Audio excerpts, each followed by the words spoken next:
How y'all doing? What's up? Yes, I can hoop. I can play ball. I wanted to be an NBA basketball player growing up, and I didn't have a stunt double at all in just right. Like no stunt. They actually hired somebody to be a stunt double, but my ego wouldn't allow that because I grew up playing basketball. So I was like, I had to show my game. Thank you.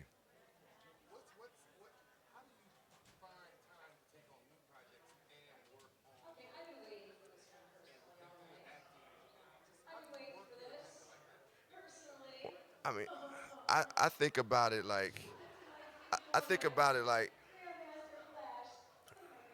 hold on. I think about it like, man, when you love to do something, when you want to do something, you make time for it. And I love acting. I love making music. And it's like these are things I'm excited about. I wake up in the morning dreaming about it, thinking about these things. And it's I feel like I've been doing music for a while, so it's definitely a opportunity. Excuse me. They said the audio's a little too low. But what I was saying is that the music has been something I've been doing for a long time. So it's like it just comes so naturally, and the acting is something I also am feel natural at, but I'm also growing in it. And I just feel like I can find the balance. I don't get to hang out as much as I used to, but it's well worth it.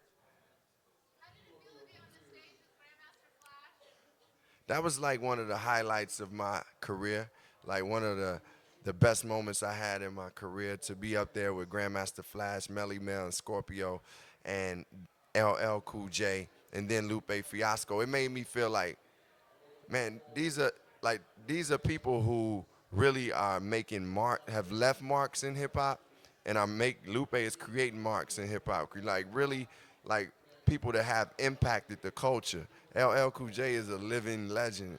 Melly Mel, a classic artist. Like he wrote one of the greatest hip hop songs ever. So for me to be up there performing with him is just an honor. And then it's hip hop, so it's like you get to have fun and you get to just express that raw element, and that's what we did.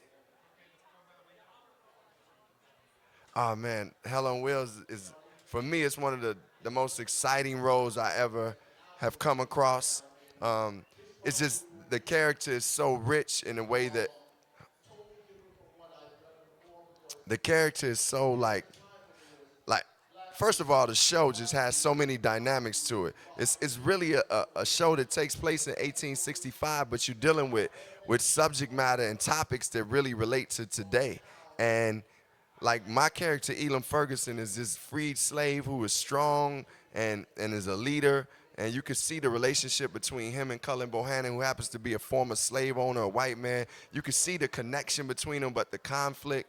And I feel like this show is really like digs into the issues of America. It's really a reflection of America. It's about building an American dream and what will you go to get it, and how are these people, how do we relate as people. And the show is incredibly written, and hopefully everybody's going out to support it. It's well worth it. Yes, my new album, The Dream of the Believer, will be out December 20th.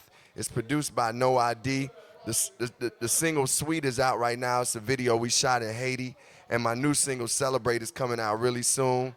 This music is like, it's hip hop music that can relate to so many different people. It's the music like where you feel the pulse of hip hop and the soul of hip hop, but it still just crosses genres and generations and demographics. So I love the album, man. This is one of my favorite albums that I've created, and I'm excited for people to hear it December 20th.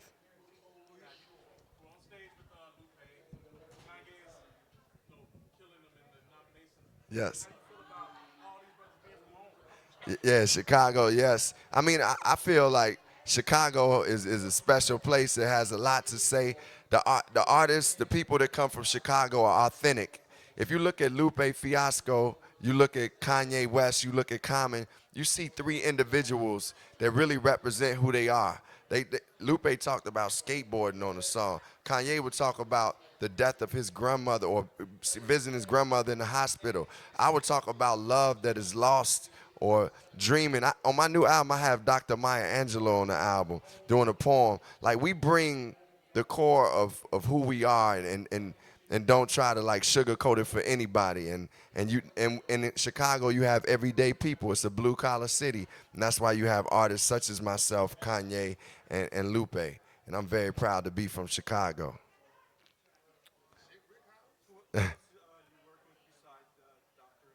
Dr. Angela, yeah.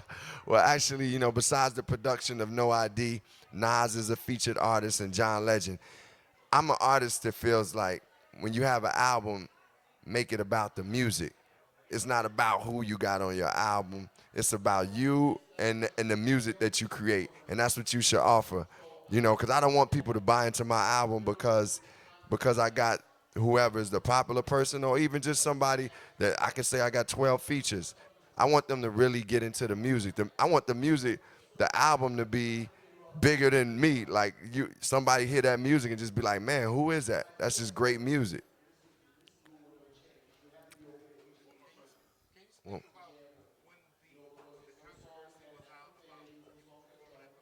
yeah, yeah. Well, when I was invited to the White House and the controversy came up, I first laughed at what they were saying about me because I was like, they called me a vile rapper, and I thought it was humorous, and I felt like the people who know who I am will know that that's not truth, and anybody who has visited my career or even took a glimpse at it, they can say, well, yeah, this guy's not perfect, but man, the energy of his music is pop. I mean, it's pop. It's positive. It's uplifting. It's like this is music. He talks about love. He talks about God. He talks about hip hop.